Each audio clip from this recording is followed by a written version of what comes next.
Rec League Podcast. Tell your friends, tell your neighbors, tell your family, tell your haters. Available on Anchor, Google Podcasts, Radio Public, Spotify, Breaker, and Stitcher.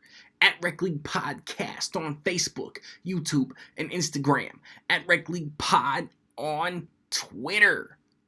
Episode 29 coming soon. Yo, whether you watching this from Facebook, Twitter, click the link in my Instagram or YouTube itself. What up, world?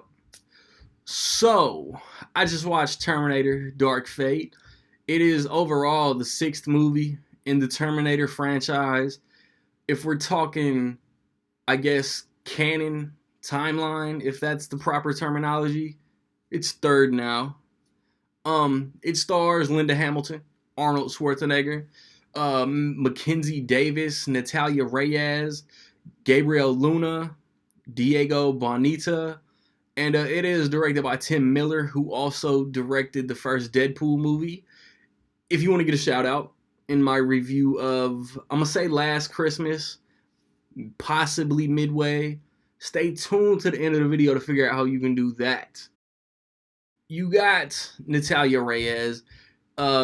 She's just trying to make it, taking care of her brother, taking care of her pops. And then all of a sudden, there is somebody trying to take her out, kill her. And it just so happens that this dude is a human, but like inside, like he got like metal skeleton and he's a Terminator. And it is up to Mackenzie Davis and a couple other fan favorites that have to try to protect her. My expectations for this, really weren't there. Like, I thought the trailers were cool, but Rise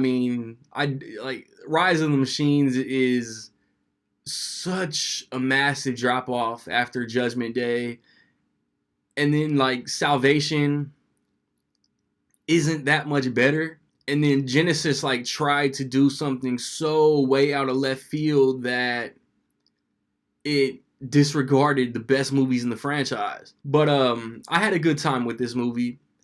I think Mackenzie Davis, Natalia Reyes, Gabriel Luna, they are the stars of this movie.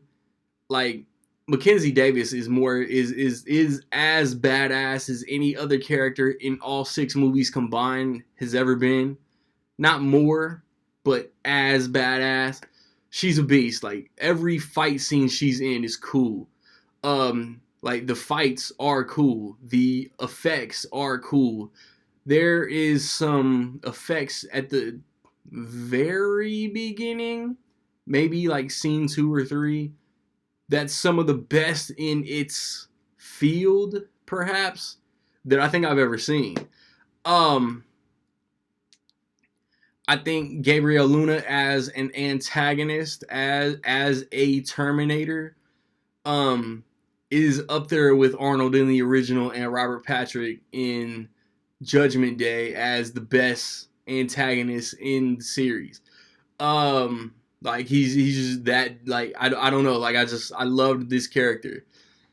Like, there's not a lot I dislike. Like, there are elements, I noticed elements from almost every other Terminator movie, good and bad. Some that they lifted from the bad ones I did not like. Some were cool, but some I did not like. And again, like, I don't want to make this a whole spiel, a whole video on the franchise, because either Sunday or Monday when I drop that new Rec League episode, me and the panel, me and the homies on the panel are gonna discuss the franchise in its entirety. And like, on this movie, Linda Hamilton is back. She still whoops ass. I wasn't really like in love with her portrayal of Sarah Connor in this movie. It's fine, but she, again, like, the big sell to this movie was, oh my gosh, Linda Hamilton's back, but she doesn't necessarily steal any scenes. Like I said, like the younger cast is who really shines as far as fights, as far as story, as far as all of it, man. Like it's cool seeing Linda Hamilton, it's cool seeing Schwarzenegger, and they're memorable, but they don't really steal. And I thought that was good. Excited to see Dark Fate get sequels. Like that's what I said on Facebook. Like let's hope that the third Terminator 3 is actually good.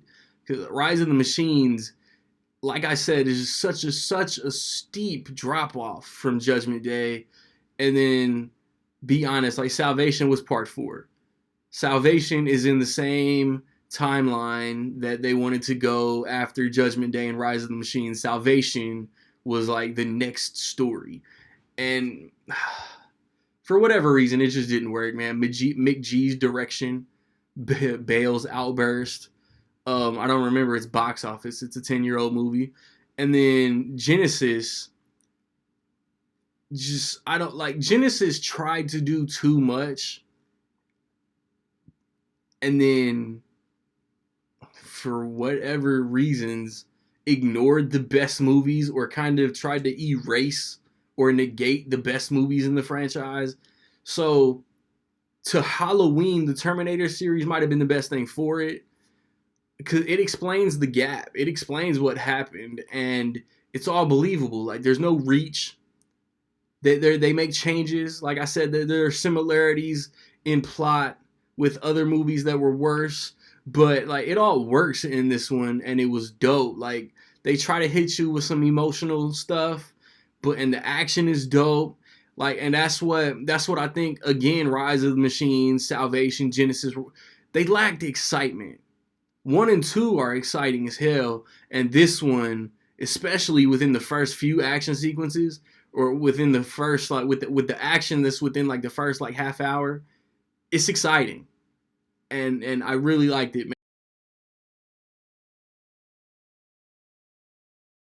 man. So with all that being said, I will say that in my opinion, Terminator Dark Fate is dope. Have you seen Terminator Dark Fate, man? What you think about it? Positive, negative, somewhere in between? Let me know. If you want that shout out next weekend in my last Christmas review, how much will Terminator make opening weekend, man? Be the first, be the closest within $2 million, higher or lower by noon Central Time Sunday, and you get shouted. I have recently posted reviews for Wonder Woman Bloodlines, for other October stuff that I'm drawing, the blankest blanks, Maleficent, Zombieland, Jexy, Gemini Man, The Addams Family, Joker. Check those out, man. Like I said, next weekend I want to see Last Christmas. I want to see Midway, maybe. Midway is a huge maybe, Roland Emmerich. In the next day, like tomorrow, I want to try to watch and review Dolomite Is My Name. And then the weekend after next, I think, is when Charlie's Angels and Ford versus Ferrari come out. Very excited for Ford versus Ferrari, man. Like, subscribe, comments. Find me where you find me, man. Don't know where to find me. Watch these credits. Peace.